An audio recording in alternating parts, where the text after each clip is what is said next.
I'm on it. Did I start? Yes, good. Okay. So yeah, some time ago we got £30,000 from the HEE to buy some equipment and basically to generate a couple of VR experiences for our students. So what I did was I went to Amitha, said, help. We need a scenario that will be good in 360 that we could use as the first scenario that we build. As a part of the bid and with the money, I have also asked Video Interact, they're a company who do 360 and VR videos and lessons, to help us with the first video. So they're actually going to come, they came in last Friday to talk about the project. They're going to come to Barkentine on the day to help us film the project.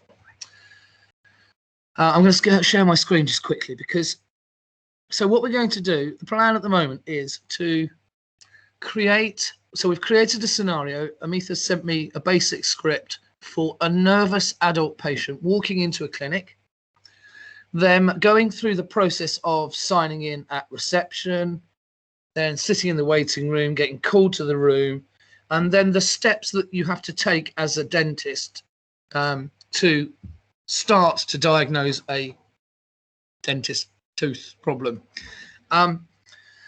And the idea is that they walk through the scenarios, they can look around 360. I'm going to show you a video in a sec, and there's lots of interaction.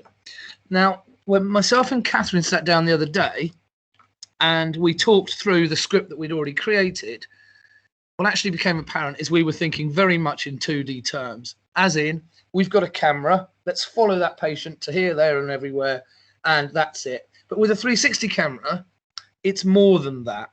So what I mean by that is, if you have a nurse in the background and a patient and a dentist, in theory, you can have 3 stories going along at the same time, or certainly staff doing things in the background that you couldn't normally pick up because you're in a 3D environment. Right. And this will become apparent when I do this. Okay, so can everyone see the screen? This is an example of a stroke scene for Leicester or for East Midlands NHS. So this is the main menu. Now you can see that I can swivel up and down and all the way around everything. It's a 360 video. And when they go in, they get lots of little things. They can download stuff. But essentially, they get a scene selection to start with. Just to say that in that beginning scene where you're outside is an actual 360 film. So at some point there's an ambulance that drives past and something else happens. So that's a film in itself, but obviously there's not much interaction in it, just to say. I'm going to select the second one because watch what happens now. So basically the 360 film is recorded, the video camera is recording. We can see the nurse in the way of the patient, the doctor, and the, I don't know, guy doing stuff. We had from the crew. Blood pressure at the moment is 132. So he's talking. I don't believe he's on any anticoagulants, from what I can see. Past medical history is he's got a bit of high blood pressure. To the doctor. And are you able to move around at the moment? Is that what's happening? Yes, I am able to move. Drag it like. I can drag. I can look at the patient. I can look what's going on at all times with everything.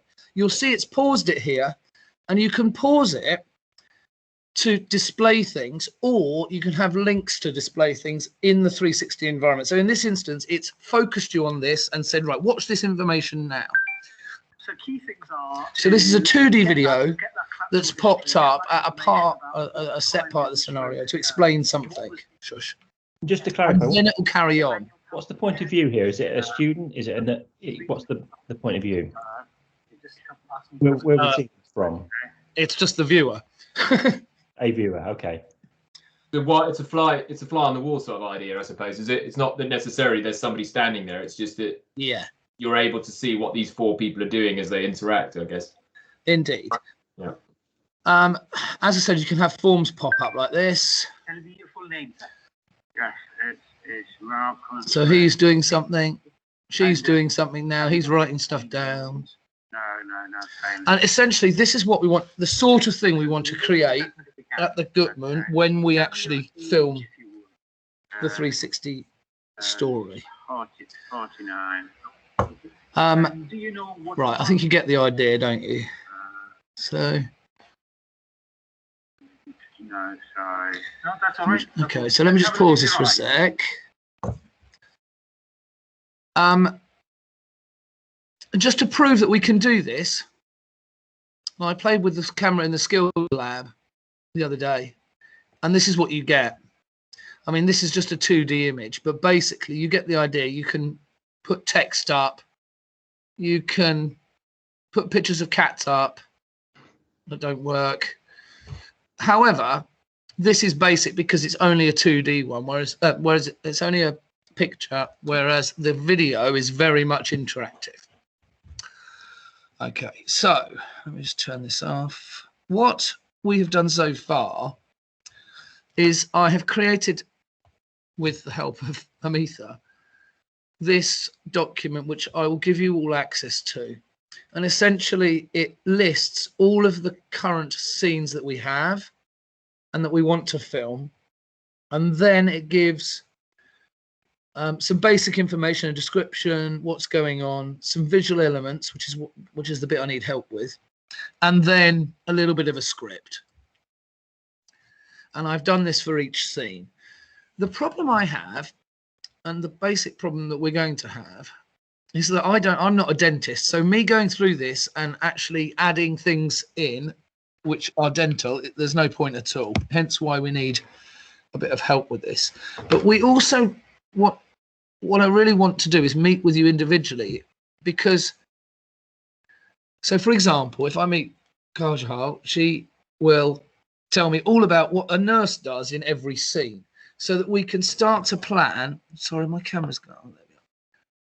So we can start to plan the extra bits in each scene, is what I'm trying to get at. Because otherwise we'll just film it in a 2D environment and that'll be it. There's no point. The value of VR, and you can still do it on the web like I've just shown you if you don't have VR headset, is all of that extra stuff, that ability to stop the video and give them some more information, or for them to download something, or for them to look at something, or for them to follow the nurse's story around the storyline. And that's the bit we're a little bit stuck on at the moment. Yeah, I think that's it, isn't it? Yeah, I mean, I think the reason I felt, Mark, because of your knowledge of that year 2 bit, which breaks down the initial interaction of the screening of a patient the way you do in the sessions that you do, or you have an insight that goes quite detailed about what teaching's there. So in that 360 environment, if you wanted to put little click buttons that link up to videos that already exist or teaching material, you could do that, so that you almost have these trees that go off from each scenario. And I wondered if you'd be the voice of the video, because I think that's how I ended up thinking about you, because when I wrote the script, obviously I had no understanding of what 360 is about. And then as that project has grown, I've thought, really, this needs people who need to be able to drill down on these bits. So what I've shared with Ben is the template that exists, for instance, on CRS of screening a patient, because that form might pop up, for example, and students could then hone in on certain bits. I've spoken to Kajal about the exact clerking in process at reception at Barkentine. So we're going to work with Kajal to film the COVID and the non-COVID version of that. So we are, future-proofing some of this. And Dominic, it doesn't need to be a dental student. I thought as a dentist, because I know you've done a bit of filming and video making before, you wouldn't mind being the dentist in this. And Kajal said she would definitely agree to being a nurse. And then we'd get one of the team at Barkentine to be reception. I haven't quite pinned down who the named person is, but we could look at that. That was what I'd asked Kajal for. So in some ways, there is literally multiple trees that you can go off at. I think when Ben and Catherine met the team at VR or the 360 group on Friday, they were blown away by the possibilities. And we'd been very much looking at it like a flat paper thing almost. Suddenly everything popped up and you could sort of think of it as a 3D environment. So I'm going to book a professional actor to role play the patient, but I thought everyone else would be who I've just referred to. And Mark, part of that role is also if a student makes an incorrect choice, a voice would say, and this is how I thought of you, Ben said, we need a voice that will say, no, this is not what you would do. The reason this is what you would do, you know, that kind of thing. So those are the kind of things. So I think the plan on the 6th of October is to start this process. But between now and the 6th, we've got an understanding of what it is. So I think that scenario that I've outlined, drafted, is an important thing for all of us to look at and see how we will almost give every element a 3D feeling. So what I've shared with Ben is the template that you provided for CRS templates. Do you remember way back in, I think it would have been last, oh no, not even last year. It would have been Aprilish this year. So he's got the charting template and he's also got the screening form template. So for example, if in the middle of this, you want students to go off and chart something, they could go off and do that. And I think there is that level of interactivity available. So, and this is where really, I think your insight and input and your input on the videoing day will be really important, but we'd have done the prep work in advance. So Kajal is probably someone, Ben, you're going to have to speak to about the nursing element and whether we, you know, and that's why I preempted it and set up that Wednesday session. So that's sort of my understanding of the work so far, but Ben and Catherine have been working with what the technology element is for a little bit longer. Yeah, so what I forgot to mention and we forgot to show you is that MCQs, you can put MCQs up on the screen and then depending on their choice, it can go down a different branch. So potentially you could have like an unlimited scenario.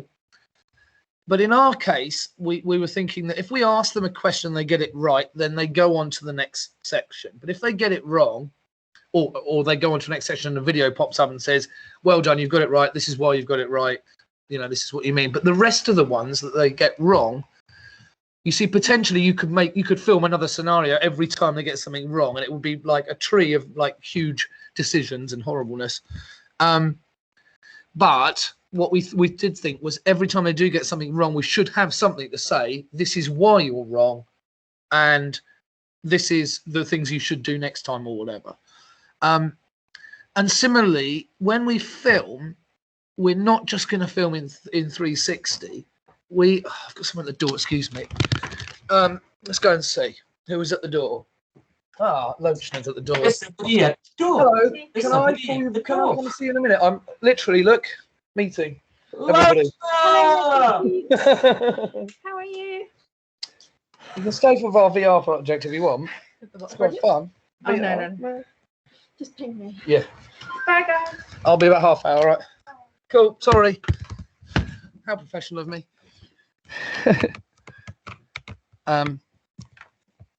Oh, yes, so when they're filming it, 360 film will film the whole scene. However, there's no detail in those. So you can't go into a patient's mouth with a 360 camera. Just it won't work. So what they do is they supplement the 360 with 2D filming of certain things that we can insert all the time. And I think that whilst we're at Barkentine, because they've done it before, they'll have some more ideas of things that we can do when we're filming to say, well, why don't you take a little video of this and put it here because of this? Yeah, so that's where we're at. I can imagine. I mean, this sounds great, and I can sort of visualize it how it works. But I mean, it seems to me like it's something that's quite difficult to script in a way because you do have multiple actors. But if you can set it up so that we're all very experienced at dealing with these. We'll do it differently each time we do it. We're not going to do it in the same way each time, but in a way that's probably not a bad thing. But if you were to set up, if the paid actor was to come in very anxious, if that's what your scenario was, well, I would if you just filmed it, in terms of how I would respond to that person as a dentist and what Kajal would do, it would just unfold. And you just that's camp what in the middle, right? Yeah, that's exactly what the guys were saying when we met with them on Friday. They're like, the only person that really needs a script is the person who's pretending to be somebody, which is the actor who's pretending to be the patient. They're the only person that really needs sort of any direction as such, because you're going to be doing what you would normally do seeing a patient. The dental nurses are going to be doing what they normally do when you're seeing a patient. They're going to be doing other things and getting things ready and doing whatnot. So absolutely, yeah, it's just some kind of structure or direction for the actor who's coming in as the patient. But like you said, everyone else is just doing what they would normally do, essentially. The actors are excellent when we do the role playing with them or whatever, right, in the Oscars and stuff. I mean, they're so, if you're using the actors that normally get involved with that stuff, they're so good at it. They barely need, you know, we give them like this much for a scenario, don't we, for the Oscars, and they run with it, right? So if it's not that you're trying to demonstrate something in particular or a particular error, because how I interact with an anxious patient, there will be errors in the way I do that, right? But that's part of practice, right? And it's as good to show the students that as anything else, because you can pause and go, what did he do stupid just there? Or what could he have done differently just there? You know, we all reflect on that afterwards and say, oh my goodness, I wound that patient up a bit too much, you know, whatever it was.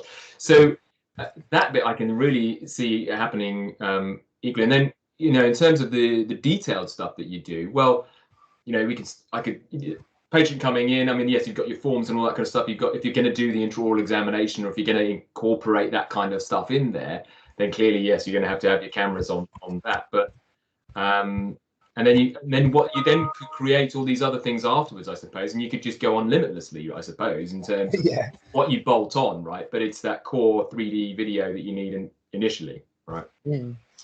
Yeah, I mean, I think the patient scenario is something that we ought to share with all of us here, Ben, as soon as we can. Now. Because when Ben started saying to me, oh no, we need levels and layers, I started with a 50-year-old anxious female patient to now a 50-year-old anxious type 2 diabetic patient, so that we could add on the medical history bit, so that if we wanted to use it with a slightly more senior year, we sort of might be bringing in elements of why is that important.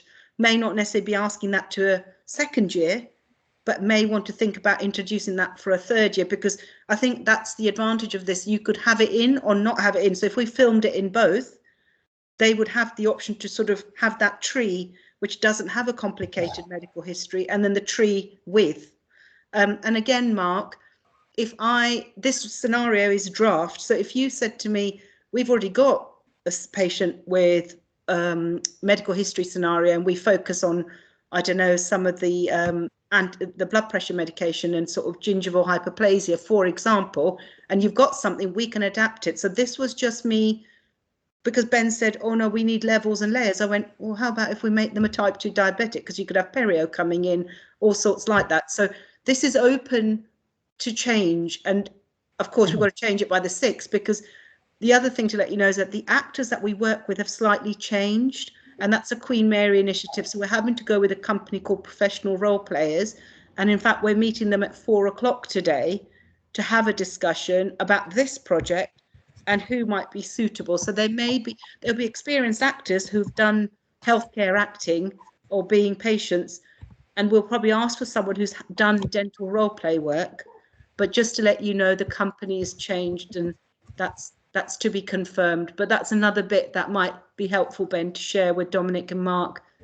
Yeah, so that link in the chat is the link to the latest document I'm working on now, which has evolved from the basic script to where it is now.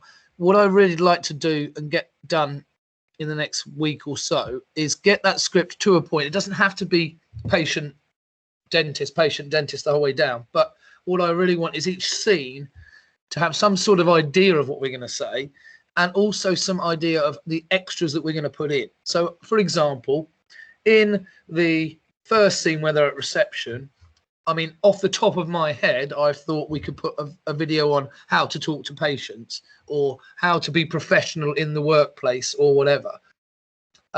Just an example. So that's what I'm really doing at the moment, is going through that script and trying to add bits that I think that should go in, and that's where I really need your expertise. I was just go on, Mark. Sorry, So I was just going to I'm getting very excited by this project. I'm just talking over everyone. I know. It sounds amazing. I mean, I think I've got two more reservations than concerns. I think this is an amazing thing to do. I think obviously the options and the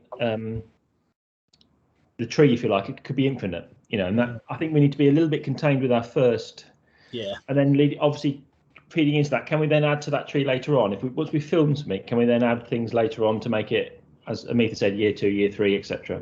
We can, and what they tend to do is exactly that. They'll come in and film the same scene with normal nervous patient, then one with diabetes, then one with a heart condition or whatever, and then you can choose in the future. You can add to it in the future. And I'm pleased with the plan for Dominic to be the face of it and me to be the voice that tells them all off. That's fine. No, we thought you could be like in the example things where you pop a 2D video pops up and it's you telling them the right thing, basically. Yeah. If you're happy to be on camera as well, that's Mark. all fine by me. Yeah. Mark, what you do is you don't want to do it like that. You don't want to do it like he did it. I mean, you could really do a Catherine Tate on it, Mark. I mean, if you really want to bring out the inner actor in you, you could really film each one of those clips with a different accent. It's really, really, that might be, we might see a whole different side of Mark here. But I think, Mark, I thought because students will know you as that year 2 lead, and your year of teaching has covered a lot of these elements, I thought having your face and the 2D video with your voice would be really pertinent to it. Of course, very mindful that it's, it will change over time and so on, but just to really bring that insight, I think it would be really good if you were to be able to do that. Completely happy with that, and I think this is the perfect starting point, really. This kind of introduction of a patient and screening. I think it's absolutely the first thing to do, really. Does it need to be an anxious patient, by the way? I mean, do the students all just need to know how to bring a patient in and that sort of stuff, or? We could start with that level where the patient's not anxious, and then have the anxious, then have something else. So it's absolutely, we could have those mini videos in the bank, if you like, and then build them into the storyline. I'm using terminology that's nothing to do with probably 2D, it's to do with 2D stuff, but that's sort of, I almost see it as if we do those mini clips and have them in the bank, if it's a software that's being used, we could embed them in and then start connecting them any way we like. So yeah, we can start with a non-anxious, straightforward scenario, Dominic. I'm just thinking, just reflecting on my experience yesterday with the 3rd years and the BSc2 students, that they've got absolutely no idea, and apparently they went away after, because I did a quick examination of one of them, and they were all like, "Oh my god, I'm going to have to do that in 2 weeks' time." I could just sort of, even just that is a lot, right? When you're first, if you're expecting to. But just thinking about the script and so on, and I've just popped in the chat there. I mean, if you needed the film crew or whatever they are called to have a sense of what was going on, why don't we just kind of, without any script, we just do that thing, and you just film it 2D, and then they can watch what we're going to do, right? And then you can almost write the script from what we do. I mean, I could record myself doing it with a patient with somebody next week or something, right? But Dominic, you did that yesterday. We could use that, couldn't we? Yeah, one of the students videoed it apparently, so I'm trying to get the video, but it doesn't start from the history and all that kind of bit. It was only the examination that they actually filmed, but it would be so quick to do. If you wanted to give the actor, the film guys a sense of what it would be like, because I fear that otherwise we'll sort of sit here and we can write a script, but A, it won't actually materialize like that, but B, there'll be things that we'll forget that we do, right? And that they'll probably see, I don't know, the way we move around or something. I don't know what they would need to know, the way we move in and out of bays or something, or move around from in front of the patient, taking a history to the side or whatever that might influence where you put a camera or something. I don't know what. Yeah. So if you could get that video to us, that'd be great. If you could find a copy or something I can show them, that'd be amazing. Well, I haven't got the whole sequence though, but I'm happy to do it. I'm happy to just, I mean, anybody would be happy to. I mean, next week, Amitha, we're planning to have the morning sessions with the 3rd years and the BSc2 coming out again, aren't we? Yeah, there's an induction practice screening each other thing planned next week, or every AM session, and then in the afternoon the third years, one of the groups will stay on and assist the senior years seeing patients. But in the morning, what we could do is, or maybe with one of the nurses as a volunteer, if they were willing to be an actor, the patient, with Kajal, we could just get somebody else to film us going from reception, coming out to meet them in reception, taking them through, take them to the chair and go through the whole thing. Yeah, I think that'd be really useful. Yeah, and Mark, I think you're right about background. We obviously can't have real patients in the background, and probably can't have students in PPE doing non-allowed things. I don't know what that could be, but there you go. We've got a demo there of what that could. I've seen it with the gloves on. What we will say about the 360 filming is we've never done it ourselves, so we are all going to learn a whole lot on that day that we've never learned before. And is the plan that you would do it afterwards? So all the subsequent ones, you would be doing that, right? Yeah, indeed. So we're not reliant on these guys to come. No. The only reason we bought them is for that first one, to help us with the script, to help us with how to think about it, and actually how to film it, and then how to get the first version out. I've already got a script for a PEDS version of this from Shabana, which is the next one we're going to do. So, and I'm not even going to look at that script till we've done the first one, so that we really understand what's going on. But I think the floodgates are going to open once we launch this. I'm going to be stuck in a virtual reality world for the rest of my life. and I think, Mark, you're going to be the audio for a lot of videos, and you're going to be the dentist. You're going to have to give up your day jobs. That's fine. I'll work on my received pronunciation for you. Could you go for Desert Island Disc style, please? Excellent. Okay, so I've shared the script, or the working script as it goes. I know you guys are busy, so shall I set up individual meetings with you to just have a look at the script one-on-one and see your perspective? I call it the script, but it's more the list of videos, the list of things we need to think about, what the nurse is going to do, what the dentist is going to do in every scene. Is that okay? It'll only take half hour probably. So I blocked out that. It's very hard for me. I blocked out that Wednesday already, and I know Dominic can come into some of it. I think Kajal might quite like the early slot. I don't know, because on a Wednesday it's pediatric postgrads at Barkentine. I might ring her to say, could you let us know what works for you, because she might be the one that is the most busiest in terms of timetabling a meeting with her. But Mark and Dominic, I guess I've put that in, but if that doesn't work for you, it's open for you to be flexible with Ben and Catherine and see what works. Yeah, if you guys can do it next Wednesday, that'd be fine. If not, we can rearrange it. Here's a picture of our 360 camera. Look, it looks like an alien.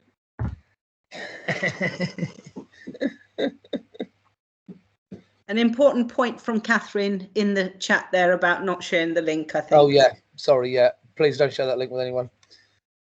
Thank you. We got it. I'll put it in the chat. Oh, you put it? Oh, okay. Great.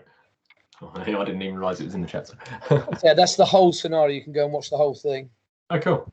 They do patient interviews at the end, which are quite cool as well, which was another thing we might want to think about. Dentist interview, patient interview, nurse interview. You'll see. You were saying about backgrounds and that, Mark, earlier. They were already asking us questions, so that there's two people called Jack who do different things, but one of the Jacks, the filming one, was saying that you need to make sure that if you're doing a non-COVID and a COVID scenario, are there any things on the walls that saying, social distancing or anything like that? So he's already thinking, because he's done this so many times before, he's already thinking about all of those kind of things. So they'll probably ask us lots of questions anyway when we come to film it. So yeah, I think it's that level of detail we've got no real understanding of at this stage. Exactly. So that's why it's great that we've got them coming along, and basically they'll be leading on most things during the day, I would have thought. So they're also, I'm just thinking I think sometimes it's good. I was doing some mock stuff with them where I was doing things wrong in taking a history with the patients, and one of the things, sitting beside the patient whilst taking a history, and the student, because I see students doing that all the time, and not introducing myself and those sorts of things, right? And I could see a lot of fun kind of creating those ones where actually you're making errors, and you kind of get, okay, what's the error here, and rather than this is how you're meant to do it, or just that only way to do it. That'd be great. I think we should definitely include some of them. Yeah, and Laura was suggesting to us last week, based on the kind of basic script that we'd given them. I mean, you could do so many different things with, I mean, obviously for the Leicester or whatever it was, the Stroke Association, you can then show a graph of like the patient's BP, for example. So if they're anxious or not or whatever. I mean, if a patient's coming into a clinic, you could then ask the question, well, what would you do first? Rather than saying, please put these things in order of what you would do, and that's very 2D, think in a different way of making them learn. So asking them questions beforehand, or doing part of a question and then seeing some more video and then doing another part of a question. So I think because obviously we don't know much about it, we were thinking it in a very linear 2D thing, but you know, the possibilities are endless in terms of giving students information at a particular time or getting them to interact in a particular way, rather than just this person does this, then we ask this question. So it can be, you know, much more expanded than that, essentially. So that becomes different, doesn't it? Because then you start, then you do have to start scripting stuff, right? You can't just do it naturally. So, and I was watching something, I can't remember what I think it was something to do with social, I think it was one of these courses on, adult safeguarding, actually. And it was about somebody, it was a social care thing where a social worker went into a house where I've seen that. Yeah. Yes. And then it tells you where to position yourself, and the guy, and you're not meant to, you know, you're meant to position yourself next to the door or something, aren't you, rather than being. Was that an H5P branching scenario example or something? Maybe. I've definitely seen it. I know exactly what you're talking about. Yeah, and it had a little video. Okay, let's see what happens next, kind of thing, right? And then if you chose this is what then happened. Oh yeah, I mean, I think if we did branching scenarios, like we'd have infinite possibilities, and then we wouldn't be able to include them all. So I think when we're asking questions, we're not allowing the students necessarily to go on a different route. We're keeping them in the same route, but we're just giving them, this is why you were incorrect, or yes, that's absolutely right, carry on. Or let's see how it unfolds, kind of thing. Yes, exactly. But I think with the branching, it will get too unwieldy very, very quickly. Okay. I think that's how I joined into this project, with those in mind, Dominic. When I started writing all the different options and how many trees you could have, we were like, we could be filming for years and it could really go off at a tangent. Because I think the Netflix program that I was that triggered me to think of that, is it Black Mirror? Is it Black Mirror, where you make choices? So if you make a choice, something happens to the character that you are making the choice on behalf of. And there's a children's version that came out over the summer that I watched, and it was in a jungle, about safely crossing the jungle without going into like dangerous points. And you had a map and everything that you could see from the top, so you knew where you were navigating jungle, so you could see, I don't know, pythons or alligators, and you know, if you by mistake went there, what you could do. So I think we started with that idea very much, didn't we, Catherine and Ben? We sort of said this would be great, and when you applied for funding, we almost drafted that project in that way with trees. What we soon realized is that those trees take ages to film, and the tree never ends effectively, and it just keeps going and going. But yeah, I think we're going to try and do the same, but without the filming. I think that's the sort of, so we have word choices or links to videos, or Mark popping up and saying that you've made a wrong choice because actually this is what you should do and this is what you've learned in whatever and whatever. So so I think we're going with another version of it. But I can see you getting as excited, Dominic, as I did. That was a year and a half ago. Just on a practical point, I mean, obviously we've got this funding. Is there any deadline or any deadlines we need to meet in terms of reporting back? Yes, November.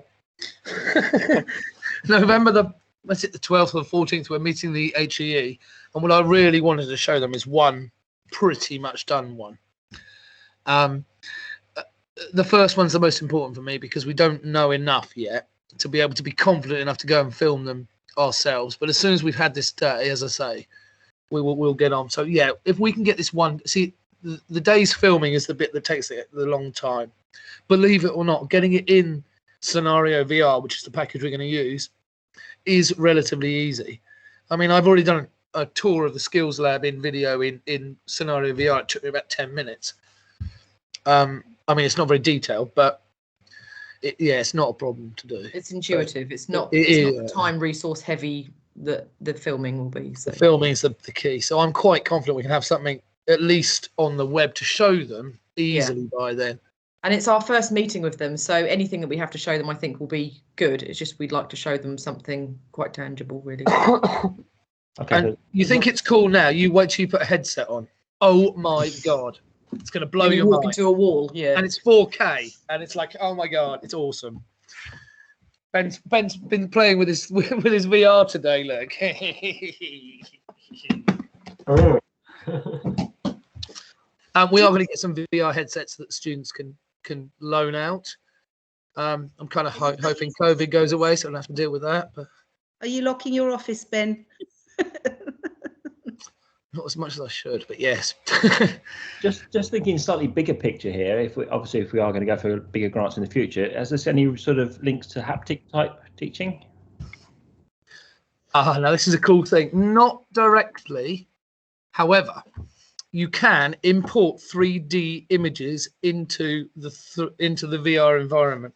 So potentially you could have a 3D scan of a mouth or of teeth, and you could walk into a room and they could just be there in the middle, and you could ask them questions on those teeth, and you could say, right, well, walk around the tooth and tell me what's the matter with this tooth. It's got caries or whatever. And you could do it that way. So yeah, you can. That's as far as it goes at the moment. Cool. Yeah. I've just got a question in the thing there, just about getting student involvement in this. Are students involved in helping? Because I've just come out of a meeting with designing some teaching with students for third years, and I tell you what, the ideas that students are coming out with is fantastic, and so and will make the session much more useful. I'm just wondering, have you got students kind of inputting on this?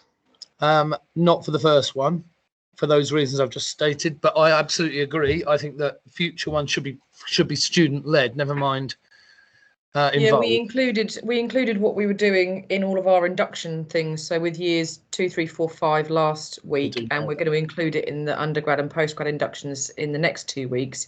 Just Ben was talking about like what we're up to in terms of that. Well, the AR project as well, but this particular VR project. And so we'll always ask students, like, get in touch with us if you want to be involved, or if you've got any ideas. We always ask them when we get to, chat to them as a whole. My idea was to have a launch party for this, to have some 3D VR glasses there, the whole of year 3 there, and then say, right, here's the first one. What would you like to see us do next? And then see what they say. But that's the only reason we haven't got them involved in this specific one. Okay. Cool. Okay. So, Go on. I think I need to go and have a beer. Alcohol free, of course. A virtual one. No, a real one, but an alcohol free one. I've never said those words. What's that? I had some really nice alcohol-free Peroni the other day. It was very nice. Peroni I was well impressed. Have a cup of tea instead, eh? No, try. There's the St. Peter's Without. It's fantastic. If you like ale, it's lovely. And then there's the Doom Bar Zero, which is also very good. I love Doom Bar. Yeah, Doom Bar Zero is very. I just drink non-alcohol beer nowadays. This conversation. Oh yeah, let's stop recording. Stop it quick. Talk about non-alcoholic drinks. Exactly.